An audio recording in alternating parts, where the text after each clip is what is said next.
Want to use your PPTO card at Walmart?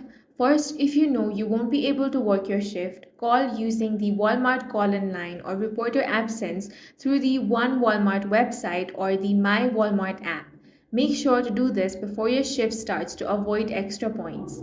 Next, wait until your scheduled shift starts. Do not apply your PPTO before then. This ensures the system auto approves your request.